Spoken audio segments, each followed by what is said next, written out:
question earlier about the status of healing and the churches around this time, and if I forget to address that, holler at me after. It's not in my notes, but that's certainly something worth taking a look at.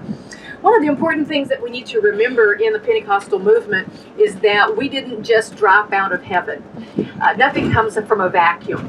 And during the time in history of the mid to late 1800s and even the earlier 1800s, there was a lot of things going on that changed the way we look at health.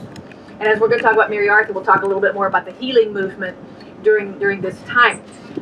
The doctors in the United States before the War of Independence were all trained in Europe. And so they had good training. Marty, behave back there. I'm hearing phones. Sorry. It's always fun when you get to correct the professor. So after the War for Independence, no longer did America send its doctors over to Europe to study.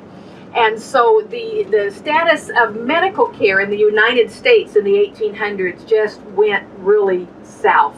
There's some horrible things if you go to some medical museums and things like that. This was a time when there was not government regulation on who could be a doctor, so we get a lot of quacks. We get a lot of these magic elixirs that are sold and all of this stuff going around, the snake oil salesman. And so for a lot of people, what came to be understood is that you would do just as well not going to the doctor, because the doctor would make you sick. And so during this time, we find a lot of people going toward other alternative medicine. And so we find guys like Alexander Graham, the Graham cracker. He was one of the first to talk about preventative medicine and health and the way we eat. And then we get John Harvey Kellogg and Ellen White and Mary Baker Eddy. And so all of these different health movements, the YMCA, all of these have religious backgrounds. They were ways of trying to get healthy because we believe God made the body, God knows what he's doing. Now, in all of this health craze that we've got going on in the United States at this time, into this comes the holiness movement, the higher life movement, and I think that one of our lecturers used the word, I think probably it was Denny Miller, primitivism or restorationism. And this belief then within these movements was that we are coming toward the end of time. We have an understanding that Jesus is literally going to return. This was a new emphasis in the church. And with this new return and the end of time, that God is restoring to his church what they had at the beginning. That's why it's called primitivism, the primitive, the beginning. And so when they talk about the old time power, they're not talking about 1850, they're talking about Acts chapter 2. Got it? Yeah, because we hear that a lot, old time. That's not necessarily meaning we're wanting to go back to a certain period of time. That's talking about going back to the apostles. And so there was this understanding of God is restoring that first apostolic church. Well, what did they do in the first apostolic church when it came to sick people? They prayed for them and they were healed. And so there was this understanding then that began to develop in this time that we should be praying for sick people and that they would get healed. Now, in all of that historical background, here's just a story about one lady in 1903. Lady by the name of Mary Arthur. She was married to a businessman in Galena, Kansas. She had 3 young children.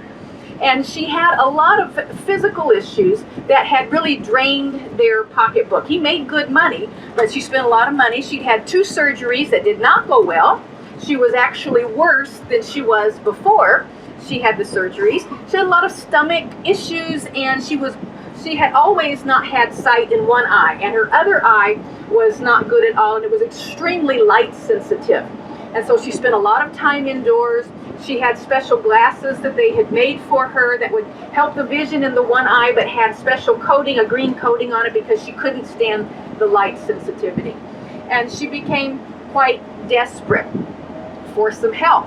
And so she tried all the doctors, she tried several things, and then finally, for her, she's a good Methodist lady, and so one day she's having her devotions, and she's reading in the book of James, and she comes across this thing that she had not heard before in her church. And it said, if any of you is sick, let him call for the elders of the church. They will anoint him with oil, and the prayer of faith shall save the sick. Well, this was a whole new idea for her. And so she thought, well, I haven't tried that one. So she did exactly what it said. She called the elder of her church, her Methodist pastor. And he said to her, I think you're on the right track, Mrs. Arthur, but I'm preparing some papers for the annual conference in March. I'll come and we'll pray after this is done in March. So she waited, and then she called him again after March, and the pastor said, I still think that's a really good idea, but I've got to be traveling and I've got some other things to do. Can we get together after that? And she said that would be fine. And so she waited until after May, and finally, by the time it had come to August, she called the pastor back, and he said, you know, I really think you'll need to just pray for yourself. Oh my goodness. And so she became very despondent. In her articles that she wrote, she was approaching a suicidal thought. It is very tough to be in pain all the time. And her eyes, her one good eye, was getting worse, and she was fearful of being blind. And that fear was driving her to absolute despair. So in August of 1903, her husband said, why don't you go down and take the springs at El Dorado, Missouri? Now remember, we talked about in these days, people were trying a lot of alternative medicines, and one of those were going to these mineral springs. The Indians in the area believed that the waters had certain powers to heal, and so many people were coming, and they would come to these springs hoping for some relief. And so let's go back to our guy, Charles Parham. In 1898, you know, he had set up that healing home. And then in 1901, he had the baptism in the Holy Spirit. And then he left to tell this message of how God would baptize everybody in the Holy Spirit who wanted it. And he went to places and he preached on tongues, and he found that he was absolutely rejected. And so finally, after about 2 years of very little success, what surprised him, because he really thought now that he had this baptism of the Holy Spirit, everything was just going to fall in place. Well, it didn't. So he decided to go back to less of an emphasis on tongues and more of an emphasis on healing. And so what do you do when you have a ministry in healing? Where do you want to go? Where sick people are. So he went to El Dorado Springs and secured a place to meet, and he would go and stand. Maybe he was thinking about Jesus in John chapter 5, you know, when he comes down there, there's all the people gathered around the pool that we see there in that story. So he would come there to El Dorado Springs, and he would stand there and say, if anyone is sick or needs salvation, you can come for prayer at the house down the street. And so he would just stand there and invite sick people to come to his house for prayer. So enter Mary Arthur. She had been to the mineral springs 3 times before and had given up. She told her husband, there's no point, I'm not going back. He finally convinced her. So she took her little girl, who was 4 years old, because her little girl would help her find things when she needed it. And so here she is, coming out to take the waters, and she hears this guy saying, if you want prayer for healing, you can come and I will pray with you. And we believe that the prayer of faith will save the sick. So she hears this and goes, well, that's what I've been looking for. So she goes to the meeting, she sits, and she hears this message that says that there is healing in the atonement. This was a new teaching. This was A.J. Gordon, back in the late 1800s, coined this term of healing in the atonement. By his stripes you are healed. And this was the message going around in these healing homes. So she heard that, went home, went back to where she was staying, thought about it, went back 2 days later, and went up to these folks and said, you know, I've been reading this thing in James, and it says that if I'm sick, I can call the elders of the church, and that they will anoint me with oil, the prayer of faith will save the sick. Is that what you're saying? And they said, yes, we will pray with you. So they laid hands on her and prayed for her to be healed. She turned around to leave, and one of the gentlemen on the team said to her, now, Mrs. Arthur, you'll get farther if you'll give up your crutches. And she turned around, well, what does that mean? Your glasses. They wanted her to leave her glasses. Now, for those of you who wear glasses, you know that that's asking an awful lot. But they said, if you'll act in faith. So she took off these glasses, both pairs, because she had the one to correct her sight, and then she had the one to protect her from the light. She took those off, and then she took a handkerchief and put it over her eyes so that she wouldn't be blinded when she went out from the light. And she took her little girl's hand, and the little girl was going to lead her back to the hotel. So while they were on their way, there was a man selling cookies. Now, if you have a 4-year-old child and someone is selling cookies, what do you do? I don't know. You say no. You stop and you get cookies. That's great. And so they stopped to get the cookie. And so she was holding on to Mommy's hand. And then at some point she let go of Mommy's hand to eat her cookie. And Mary noticed that she had let go and she called her name and the little girl didn't answer. And so she called again. The little girl didn't answer. And Mary thought, I've got to find my child. So she pulls the handkerchief off of her eyes and turns around and she sees her little girl about a half block away talking to a gentleman where she had stopped. And all of a sudden it hit her that her eyes didn't hurt.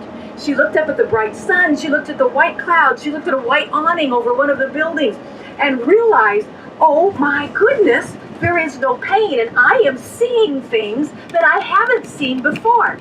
So she goes back to Galena, tells her husband what has happened. Well, her husband's a prominent businessman. He goes to work, tells his friends. So then everybody wants to come over because when you live in a small town and something exciting happens to someone that you've known for years, everybody wants to come hear about it. And so she was telling her story over and over to all these people when she gets back to Galena late August of 03. And people are coming to the house. And so finally, she's told her story over and over. And she's praying and thanking God so much for everything that you've done for me. And as she is praying, she says to God, if there's more than this that you have for me, I want everything that you have. And as she began to pray, the Holy Spirit took over and she began to pray in another language. And then she was really excited. So in all of this, some of the businessmen in town, and she makes point in her testimony where she writes this, that they were not Christians. But remember, there was a huge interest in alternative healing methods. And so these businessmen said, could you invite that man that prayed with you to come? We'd like to hear what he has to say. And so she contacted Charles Parham, who was still in El Dorado Springs at that point, and asked him if he would come to Galena and share the story of divine healing. So he came to her house, she invited her neighbors, and for 2 days they met there at her house. But like whoever it was that told us, I think it was Jeff, that told us about the Bonnie Bray Street house where the porch began to cleft because so many people wanted to come. Same thing happened at Mary Arthur's house. When we get to the house, you'll note that it's a rather small house with a small porch on the front. They had the doors and the windows open so people could hear Parham preach. And so what they did then was they had a tent erected. There's a lot behind the house. It'll be dark when we get there, but trust me, there really is a lot behind the house. And so they erected a huge tent out there. And so from October of 1903 until around Thanksgiving, Parham preached in the tent. People came every night. It was the biggest thing to hit Galena, Kansas in years. Made the front page of the paper. It's a huge thing.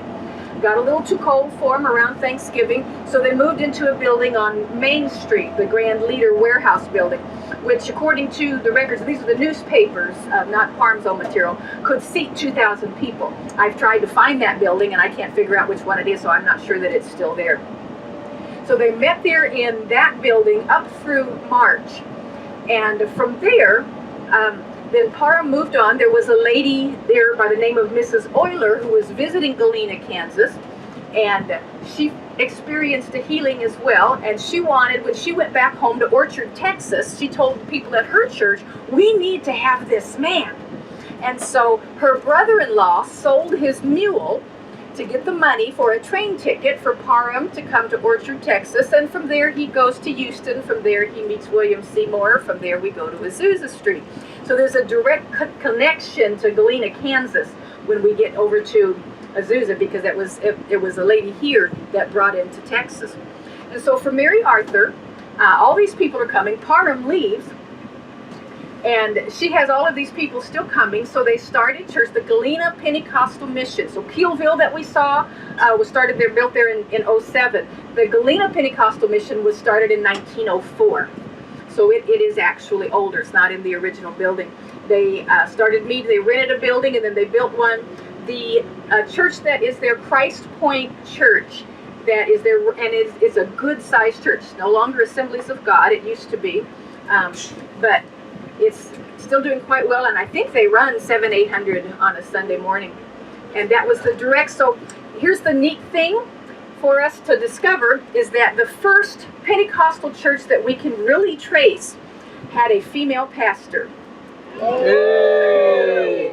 Isn't that just fun? The church did loosely affiliate with the Assemblies of God in 1914 when it was formed, and in 1915 they joined. Mary Arthur was credentialed in 1915 with the Assemblies of God.